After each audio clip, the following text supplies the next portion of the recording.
Yo, guys, and as you can tell by the thumbnail and by the title of this video, I am going to be doing my Smackdown review before tonight's Saturday night's main event, and the last time that we are going to see the never seen 17 wrestle in a WWE ring, because officially tonight, the GOAT, John Cena, hangs up his jorts, hangs up his armbands, hangs up wearing John Cena t-shirt, and hangs up the John Cena hat.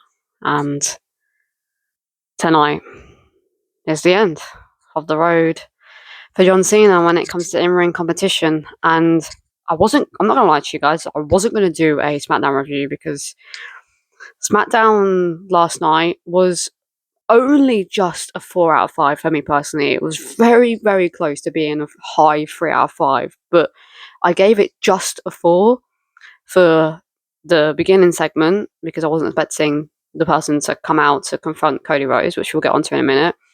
The first match of the night, to be honest with you, 3 out of the 4 matches we got last night, 3 out of the 4 matches we got last night were very decent to good. The segment that we got at the beginning of the show, I wasn't expecting Cody's opponent to make an appearance, so that's another reasoning why. And then how Rhea saved the main event is like the 5 reasonings to why I'm giving SmackDown literally just a low 4 out of 5, because overall, from beginning to end, it was a pretty good SmackDown, but just had moments in it that almost made it a 3. But the moments that I just said made it just a 4. But yeah, SmackDown was very weird last night. The same as Raw this week. Raw was quite weird to watch this week, and SmackDown was the same. I don't know. I think it's because John Cena's retiring this week that both Raw and SmackDowns are just feeling a bit like dragged out, I guess, because we're all just constantly thinking about the fact that John Cena was retiring this week, and then tomorrow, and now today, So I think SmackDown and Raw this week has kind of took a back burner on our minds because this was the week that John Cena's retiring. But yeah, so as you can see by the thumbnail, I did give SmackDown only just 4 out of 5 last night. Let me know in the comments down below, do you agree with me with a 4 out of 5 SmackDown, or do you believe, this was actually a 5 out of 5 SmackDown? I really, really enjoyed this SmackDown. I thought it was one of the best SmackDowns this year. Or do you believe it was decent, but not quite a 4 or a 5 out of 5, so you gave it a 3 out of 5? Or do you believe that SmackDown last night was very meh, so you gave it a 2 out of 5? There's literally like only like one or two things that you actually really like quite enjoyed, and a couple other things that were alright, so you gave it a 2 out of 5? Or do you believe that last night's SmackDown was the worst SmackDown of the year? You wish the SmackDown never happened. You won't go back and watch anything to do with this last night's SmackDown, and it will be completely gone out of your mind, and it will say 1 out of 5. Let me know in the comment section down below. I will be doing a Saturday Night's Main Event review for tonight's. I'm gonna call it a PLE because it's being looked upon as a PLE in my eyes anyway. But I don't know if I'm gonna put in my reaction to John Cena's last match, because I am going to be filming it potentially. So I don't know if I'm going to include it in my last main event or a review, or I won't. I'm not too sure yet, guys. I'm not too sure. But anyways, let's kick on with the review for SmackDown, because obviously I need to get this uploaded and allow it to have some time for people to see it before Saturn's main event happens tonight. By the way, Saturn's main event is being live streamed internationally on WWE's YouTube channel. The WWE Countdown show for Saturn's main event starts at 11 p.m. UK and Ireland and Northern Ireland time, and then the main show, Saturn's main event, starts at 1 a.m. UK, Northern Ireland, Ireland time, and then the post show will also be on YouTube. Everything's on YouTube. The pre-show, the main show, and the post-show is all on YouTube, and the post-show will start at 3 a.m. So yeah, I'll let you guys know just in case you're wondering where to watch Saturn's main event. Anyways, we kicked off last night's SmackDown with none other than the WWE Undisputed Champion Cody Rhodes.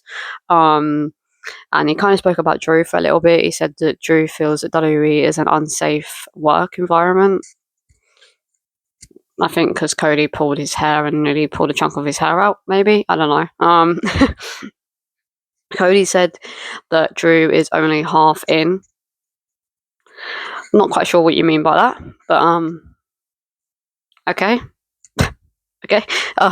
Said if he was his boss, he'd fire him. Because obviously in 2010, I think, or 2007, he got one of the two. He got fired from WWE. I think it was 2007 or 8 or 9. I don't know. It was between 2007 and 2010 anyway. He got fired from WWE.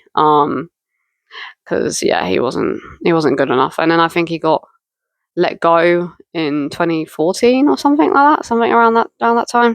When he was part of 3MB. If you are a hardcore WWE fan and have been watching it for a while, you'll know exactly who the 3MB are.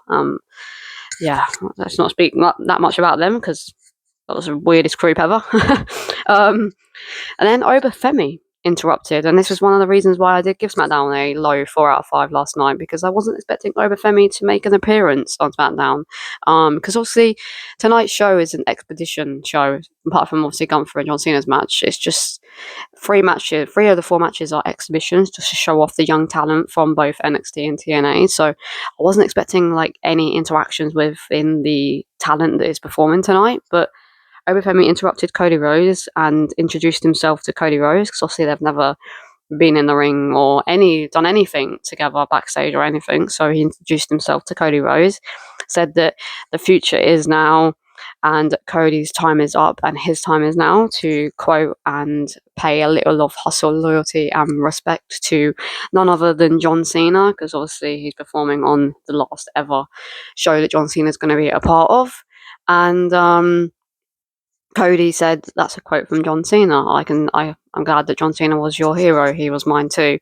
And then was about to leave the ring, and Obafemi like pulled him back and showed off his NXT title, and then Cody Rhodes showed off his WWE Undisputed Championship, and that was the end of the segment. I gave it like a moderate like 3 out of 5. I don't feel like it was a low 3 out of 5 segment or a high 3 out of 5 segment. I think it was like bang on in the middle. Like it was decent. But I wasn't expecting much to come from this segment, because it's all, like I said, it's an expedition match between Oba and Cody. You know, it's not like a proper storyline that's going to be happening over the next like month or so. So I'm not too bothered that there wasn't much to take from this segment, but I'm glad that Oba was on the show and had a little back and forth with Cody. It was nice to see. So yeah, I did give it a moderate 3 out of 5. And then the best match of the night by far was the United States Championship match between Tommaso Ciampa and Ilya Dragunov, which I did give a high 4 out of 5, because this was hard hitting and fast paced and just crazy from the get go. This match, we had loads of knees from both Ilya and Tommaso from the beginning. We had a suplex into the steps by Tommaso Ciampa.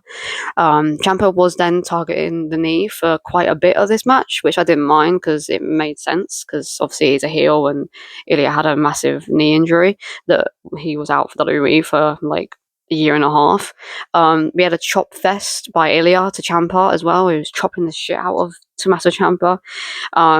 Ilya busted up his nose somehow. I'm not too sure when that happened. It must have been from the knee or something. But yeah, he busted up his nose, and he busted up his nose. He didn't bust up his nose a little bit. His nose was bleeding everywhere. I thought they were going to call the match off at one point because he started to bleed loads, and obviously could be quite dangerous bleeding from your nose that much anyway. And then they were slapping the shit out of each other during this match at one point. Ilya then kicked out of Tommaso Ciampa's finisher, and Ilya was able to retain by rolling up Tommaso Ciampa to pick up the victory, and still our United States champion is Ilya Dragunov.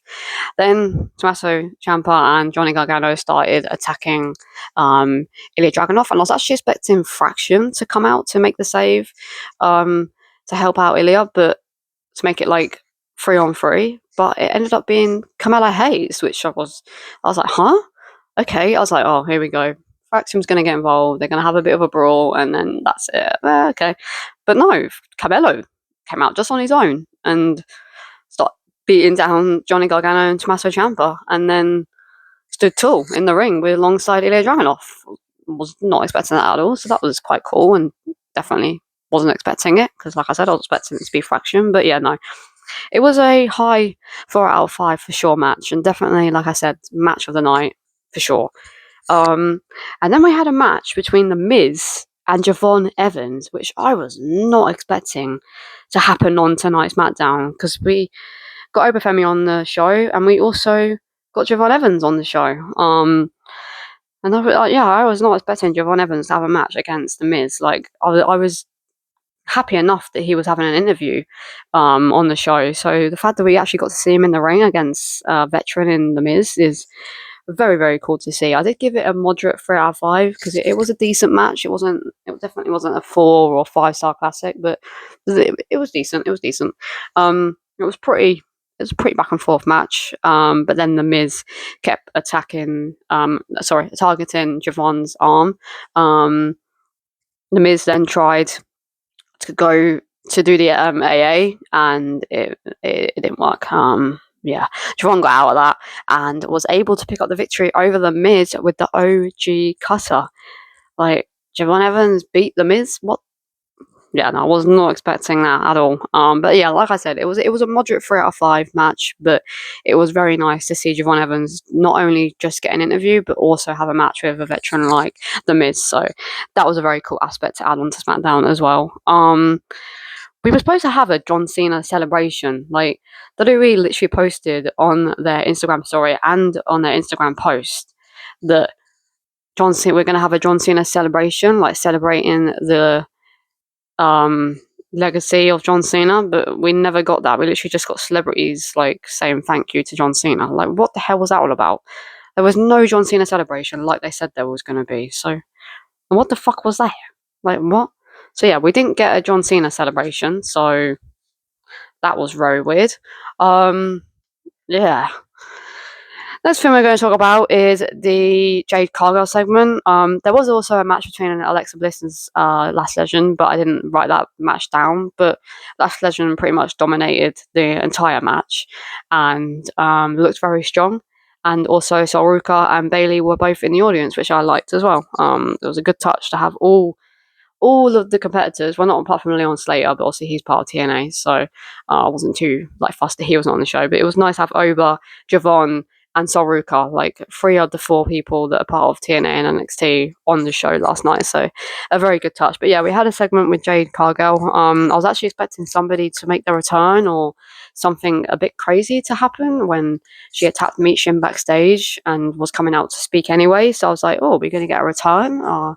What's going to happen here? But then it just ended up just being Jade saying that anyone can get stepped on. Meechin still wanted to come out and have a match with Jade Cargill, but she just ended up just beating Jade Cargill out with a kendo stick, was about to go out of the table and was going to put Jade Cargill through it, but then Jade Cargill attacked her, put the table back in.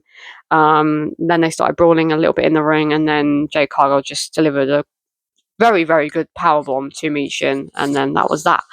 But yeah, no, I was expecting something crazy to happen, considering the fact that Jade attacked Meechin before the match was going down, and then she still came out to do a segment. So I was like, oh, are we getting a return? Oh, what's happening here? Is someone from NXT getting called up? Like, oh, what's happening? But no, it just ended up just being Meechin anyway. Like, they really need to bring back Bianca or somebody to help this women's division, because Jade Cargill's literally got nobody. Like, they really need to do a draft, and they need to do a draft, like, literally on the first Raw of the year. Just before, like, a few weeks before Royal Rumble, they need to do a draft, or at least after the Royal Rumble. At least after the Royal Rumble, a couple of weeks after the Royal Rumble, we need a WWE draft, and we need to change up the women's division on Raw, the women's division on SmackDown, and the tag team division. Like, we need to sort all of that out. Like, all out. Like, Beef Fab and Meechin could go into the tag team division, you know? Last Legend and Nia Jax can stay in the tag team division. Like, Rhea and Io can stay in the tag team division. Alexa Bliss and Charlotte can stay in the tag team division. Like, there's big names can stay in the tag team division, but they can also be a part of the main event scene as well. And I think that's what is needed to happen. Like, there needs to be a switch up with, like, the SmackDown division and Raw division, like, especially the fact that we need like Rhea and Io maybe to go to SmackDown, because they need people on that SmackDown Women's Division. They really do. Yeah, especially with Tiffany gone at the moment and Jake and Bianca not part of WWE. Like, yeah, the Women's Division on SmackDown is dreadful, dreadful. But yeah, so that was it. I gave it a high 2 out of 5 because it was meh. But yeah, that was it. And now we're on to the main event of SmackDown, which was a low 3 out of 5. And it was a low 3 out, only just a low 3 out of 5 because Rhea saved this match. Like, Rhea Ripley saved Zelina, and she also just saved this match in general because I thought we were in for a really good main event because Zelina and Rhea have good chemistry. Alistair and Damien have really good chemistry. So I was like expecting us to be in for like a really a decent main event, but it ended up being pretty meh to the point it was almost a 2 out of 5, but was saved by Rhea Ripley. But yeah, Alistair and Zelina attacked Damien and Rhea before the bell. So I was like, okay, waiting for a pretty back and forth intense match because of that happening. And then it kind of just went downhill immediately.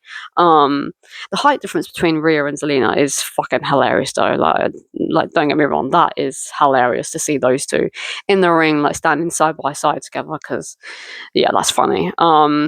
Zelina then started targeting Rhea's shoulder because Rhea was dominating for a while, and then Zelina shoved her into the ring post and started targeting her arm and shoulder.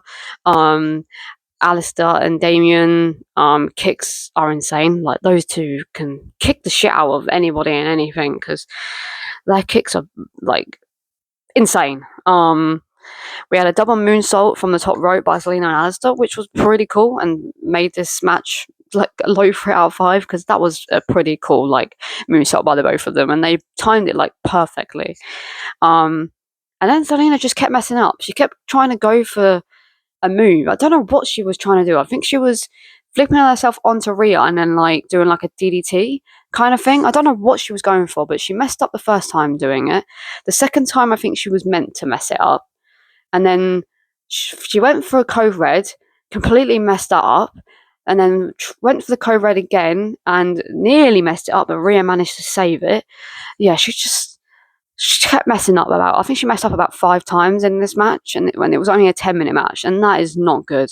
But to be honest with you, I'm not too disappointed in her, and I'm not going to moan too much about it because Zelina hasn't had a match in God knows how long. So there is a bit of ring rust there, and the height difference between Rhea and Zelina is quite a bit of a crazy match to put Zelina in, considering she hasn't had a match in quite some time now. To put her in the ring with Rhea Ripley, who's way taller than her, I can understand the bit of ring rust there. So I'm going to allow it, but if she's in a match again and it happens again, then yeah, she's done for and will just stick to being a manager for Alistair, I think. But yeah, that was not good at all. And we had a face-off with Alistair and Rhea Ripley, which I found very cool because obviously Alistair was a part of the House of Black with Rhea Ripley's real-life husband, Buddy Matthews, for AEW. So that was quite a cool little aspect to see those two in the ring, standing off from one another. And then Rhea Ripley headbutted Alistair Black, which was very cool to see. And then we got the double Razor's Edge, and then Rhea Ripley won the match with a Riptide to pick up the victory for both her and Damian Priest. I'm presuming that Alistair Black and Damian Priest feud is done now, but I'm not entirely sure. But yeah, no, a very meh to decent kind of main event. But like I said, the show was good. The show wasn't terrible in my eyes anyway, because 3 out of the 4 matches were very decent to good. The segments and interviews were very decent. The fact that Oba was on the show, the fact that Javon was on the show and also had a match against a veteran like Miz, the fact that Soruka and Bailey was a part of the show to watch on the women's match between Alexa Bliss and Lash Legend. And then also the celebrities congratulating John Cena on retirement was okay, I guess, but it was an okay aspect to have on SmackDown. So the SmackDown was good, but only just good. Like, it was a low, very low 4 out of 5 to being very close to being a 3 out of 5 Smackdown. But yeah, it was saved by a few things. But anyways, guys, this has probably been the quickest review that I have done since I've started doing Raw and Smackdown and PLE reviews, because this is the end of the review, guys. And yeah, there wasn't really much to talk about when it comes to this SmackDown. But like I said, I wasn't going to do a review for SmackDown, but I thought Ofemi was on the show, Javon Evans was on the show, Sharuka was on the show. We had Ron versus The Miz. We had a very good United States Championship. Obviously, speak about the main event, of course, and there was a few things to talk about. So you're watching this video right now, so obviously I ended up doing a SmackDown review, because you wouldn't be watching this video right now if I didn't, obviously. But like I said, one more time, remember, guys, the Sundance main event the pre-show starts at 11 p.m. Internationally, and 11 p.m. for UK, Northern Ireland people that live in Ireland. The main show starts at 1 a.m. In the UK, Northern Ireland, Ireland time, and then the post-show starts at 3 a.m. UK and Northern Ireland, Ireland time. Yeah, on WWE's YouTube channel, again. And yeah, I can't believe that it's actually John Cena's final ever in-ring match tonight. Weird. It's really weird. Like, it doesn't feel like it's actually happening, like, at all. Sorry, I had to check my microphone was still recording. Yeah, it doesn't feel real, like it's actually happening tonight. Like I said, I am going to be potentially filming my reaction to John Cena's last ever match tonight, and I will be doing a review for Saturn's main event tomorrow. I'm not too sure if I'm going to include my reaction to John Cena's last match and the post show in the Saturn's main event review itself, but I don't know. I'll see, guys. I will see. But anyways, guys, I hope you have enjoyed this SmackDown review. Let me know how excited you are, or how nervous you are, or how sad you are for tonight's SmackDown's main event, and let me know what you thought of this SmackDown. Did you give it a 1, 2, 3, 4, or 5 out of 5? And yeah, guys, it's been Charlie, and I'll see you guys in the next one. Peace.